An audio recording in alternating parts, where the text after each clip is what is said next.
Hey, it's Matt Moscona. You found it. It's AFR Saints, your home for daily content on your favorite team, the New Orleans Saints. Please subscribe, smash the like button, hit the bell so you're notified whenever we post a new video. And our content this football season is presented by BetUS. Score a 150% bonus on your first deposit and a 125% bonus on your next two deposits up to $2,000 when you use the promo code YouTube150. Enjoy the video. Who dat? Hey, Mike. Thanks for the time as always. How are you? Doing well. Thanks for having me. Of course, man. Injury report just came out about 20 minutes ago here on How's Thursday. your soft tissue? My soft tissue is great because I don't play for the New Orleans Saints. Because if I did, I would have tons of soft tissue issues. Although my back hurts, Mike. I have chronic back pain. I don't think anybody cares about that, though. Only two players were DNPs, Derek Carr and Nick Saldiveri, so they're getting healthier. No, add Cedric Wilson. Cedric Wilson. Add Sorry. Cedric Wilson. Sorry. We got a new one. There it is. You can't go a day without adding someone to the injury report. Sorry. There it is, way down the list. What were you thinking? What were you thinking? It's my fault. I'm dumb. Yeah, cocky. Okay. What is the most significant news on the injury report as far as returnees? I mean, there's a lot of good ones on there, and it's a reminder of how bad things have been. I mean, I think it's Chris Olave. It's good to see him at full participation. We haven't been able to clarify 100% if that means he's completely through the concussion protocol, but we've seen him out there practicing 2 days in a row. They had 10 days between games. He went from limited yesterday to full today. It sure seems like he's on track. We know Cesar Ruiz is on track. That's huge, considering the state of this offensive line. Lucas Patrick is back. That's huge, considering the state of this offensive line. Taysom Hill is back. That's huge, considering just what he does for the offense and the state of the run game. And then Pete Werner at linebacker for a run defense that has suddenly turned into the worst run defense in the NFL is also huge. So I would say, oh my God, the team is practically completely back, except they still don't have their starting quarterback. So it's hard to get too enthusiastic about that injury report, but it'll at least give Spencer Rattler a chance to play with a real NFL team instead of like a fourth preseason game roster. Yep. So what are you realistically expecting then from Rattler having his offensive line and his weapons there? Yeah. I mean, obviously he has still reminded us that he is an inexperienced rookie who has a lot to learn, and this offensive line is still not perfect when healthy, so he'll still be under pressure. And if they can't run the ball super well, then, things won't go easily for him. But all of that has to help, in addition to the fact that it's his third game now. And so he's got some experience, and he's learned from that tape. And he's had this extra time to prepare after the last two games were really rushed. So I would expect by far his best performance yet. We'll get right back to the video, but I'd like to take this opportunity to remind you about our partners at BetUS, where right now you get a 150% deposit bonus on your first deposit and 125% on your next two deposits up to $2,000. If you love the sports bet like I do, make sure you take advantage of these great offers from our partners at BetUS. And let me show you just how easy it is. You go to the BetUS platform, you choose football. They've got the NFL lines. Let's say we want to find the Saints and the Chargers. There it is right there. Line open 6.5. It's all the way up to 8. Still a big number in the NFL. The Saints getting healthier. I like the Saints in those 8 points. Let's see how much we want to wager. Let's say we'll bet $25. Tap place my bets. It'll ask me to confirm. It's literally tap. It'll give you the confirmation. And there we are. We're set. The New Orleans Saints +8 this week at the Chargers. It's just that easy. It's at BetUS. And make sure you take advantage of that great promo we told you about. 150% deposit bonus on your first deposit. 125% on your next two deposits. Up to $2,000. Be sure to use the promo code YouTube150. Now, enjoy the rest of the video. Why? Let me get a thought on, before we move to the defense, let me get a thought on Kamara's contract extension. Yeah. Right move, right timing, all the deeds. What do you think? I'm torn. I mean, I'm very conflicted. I mean, they're in general, I do not mind paying Alvin Kamara another $12 million a year for 2 years. I mean, There are few players in the NFL who have, delivered time and time again, and that's not a ton of money. We're talking about an NFL where, like, Brandon Ayuk makes $30 million, and and guys like that. Jalen Waddle is close to $30 million. Alvin Kamara at $12 million is not a hard investment to make for a guy who is kind of the heart and soul of this team right now. But yeah, I mean, the state of the current Saints, being over the cap, being old, thinking, boy, should they consider a rebuild? Seems pretty obvious they need to consider a rebuild, right? To invest in a 29-year-old running back for 2 more years is a hard decision to get behind. But look, you can't kill a team for $24 million on one of the best players in franchise history. I mean, I can't kill them for it. But I think it signals they have absolutely no intention, desire, thoughts that they might be rebuilding after this season, which is pretty shocking. Torn is exactly the word I used. Yeah.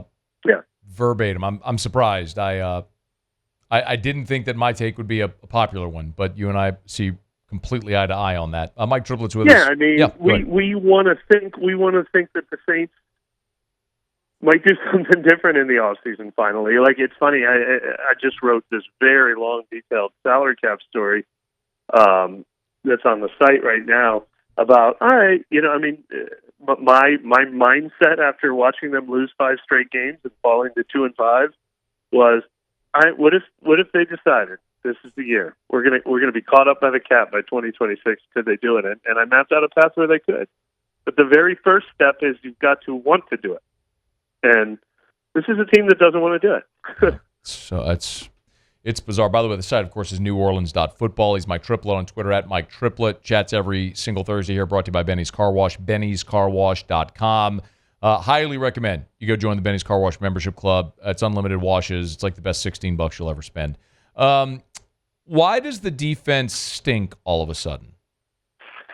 Man, I don't know why it has become this atrocious, and that's the most disheartening thing about the whole season. Like, I don't mind that the offense stunk without 3 starting offensive linemen, a starting quarterback, and 2 starting receivers. Like, every offense should stink under those circumstances. We expected that. Yes.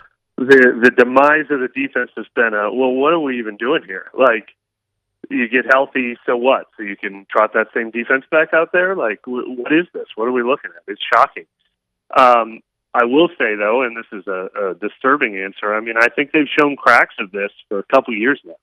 I thought the defense was really disappointing last year, too. I think in the heart of their worst stretch of the season last year, when they were losing at Minnesota, losing at Atlanta, getting off to that horrible start against Detroit. I can't remember if they lost 4 in a row or like 4 out of 5, and it was those slow starts. We were asking all the players, why are you coming out and start so slow? They would kind of rally at the end of games, but the run defense has absolutely been one of the worst in the NFL for the last couple of years. The pass rush has eroded. Major questions about that defensive line. I like the talent in the secondary. I like the talent at linebacker, but I think they were kind of secretly really more like the 12th to 15th best defense, and they've regressed from there. Demario Davis defended the team's effort earlier this week. Yeah. I don't know what I'd expect him to say, but I don't believe him. You're there every day. What do you think? It's tough to find the right word to describe what that is. Like, there are some words that are just trigger words, like you quit. You didn't show any effort. Of course, everyone is going to say, no, that is not true. There's not a single person in this room that would do that. We're competitors. We have pride. And I do believe them when they say that. And actually, we've seen multiple seasons of evidence that even when everyone else has counted them out and they've started 5-7, that they go and they win 4 of the last 5 games, play their best football, and they've never really have, like, quit, like a mutiny.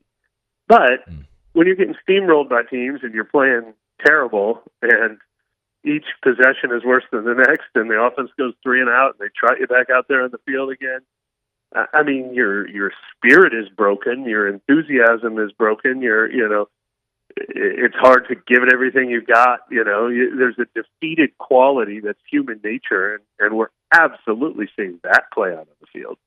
So the real question now is, as they get healthier, and as we've all said, like they're trying to win. The results have to translate to the field. This is an interesting challenge going out to L.A. Chargers on a short week, Saints on a long week. Yeah. They stink on offense. That, in theory, should be a good remedy for your defense, but you stink on offense, and they're the best scoring defense. So what do you look at and go, oh, this is the thing that'll decide that game? Yeah. I mean, I'm really curious to see. Like, I was not super disturbed by the losses to Philadelphia and Atlanta. I mean, it was really unfortunate that they blew it in the final minutes of both of those games. But you know, that was a top 20 NFL team. You know,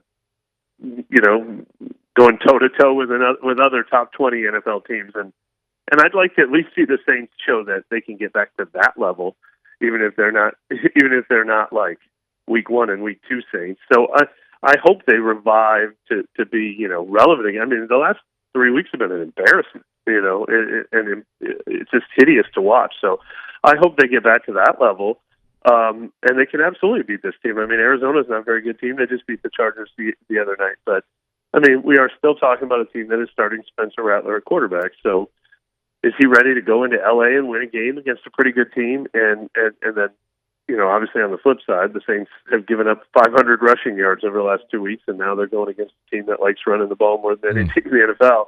Can they stop the run against a team that's going to hammer away at the run? So I don't love the matchup. I'm going to pick the Chargers to win, but I sure hope we're looking at a competitive NFL game again instead of what we've seen over the last 3 weeks. Oh, God. Let's play two scenarios. One, the Saints win this game and move to 3-5. What does that mean for their path forward? I mean, I hate to get overly optimistic about the Saints because burn me 11 times, you can't burn me a 12th time or whatever it is. But I mean, it is pretty remarkable that if they could just get to 3-5, the Carolina Panthers are up next, which is one of the best games you'd ever love to see on your schedule. So they could easily be 4-5, and if they're 4-5, they're probably like a game out in the NFC South, and they have all their healthy players coming back, and Derek Carr will be back by then, and people can talk themselves into, well, maybe it'd be worth watching again, and they'll finish 8-9, they'll have the 13th pick of the draft again, and all that good stuff. It's completely feasible that that's what happens, but this is the hardest part of the whole thing is winning this game. And I didn't even mention, I mean, 4-5 with 3 straight home games and a bye week coming up after that. I mean, the schedule really opens up for them. The problem is, if you look at it week by week, you can talk yourself into it. If you realize that, like, to win the division, you probably have to go 8-2 for the rest of the season. This is not a team that's going to go 8-2. No. Okay, so flip side of it then is you lose and you fall to 2-6. Play that scenario out. Well, you still have Carolina the next week, and you still have Derek Carr coming back, and then a week later you still have Eric McCoy coming back. You still have 3 straight home games in the bye week after that, and they'll probably be a team that's 2-6, and hoping that they can be 3-6, and then hoping they can be 4-6, and 5-8, and you know, finishing 7-10, and hey, look how we fought at the end of the season. I mean, that's it's not. There's not a scenario where they're just like, you know, we're benching Derek Carr, we're going with Rattler, and we're cutting everyone at the end of the season. I don't think it happens. Now, if they lose the next 2 games, and you're 2-7, and you've lost to Carolina, I really would hope that they start having those conversations. Yeah. I feel like we've already had the pivotal point of the season, but I guess we could say that Sunday is it again. But even if they lose, Nick had a great line on the show this week where he's like, "You're going to find out if the injuries are an explanation or an excuse." I mean, if they go back to looking like the team of week 3 and week 4 in the next few weeks, and you know, they go back to winning half their games the rest of the season, and maybe even, you know, finishing 6-5 or something like that, then you're like, oh damn! If it wasn't for all those injuries, this team probably could have gone 10-7. Like that's how they view themselves. So I think it's too late to finish 10-7 because they've already lost too many games. But we will at least find out if they can actually look like a quote unquote 10-7 team. For whatever that's worth, it's not. I mean, everyone out there is fighting, with some pride. They don't want to finish this year 3-14, but we'll find out. We'll find out if the injuries were an actual reason for those 3 games, and you can just dismiss them as well. Look, they just couldn't field a competitive team, and if they get back to what they looked like before, then there's something to that. There's something noble in making that the goal, even though nobody wants another 7 or 8 win finish. Nobody wants that.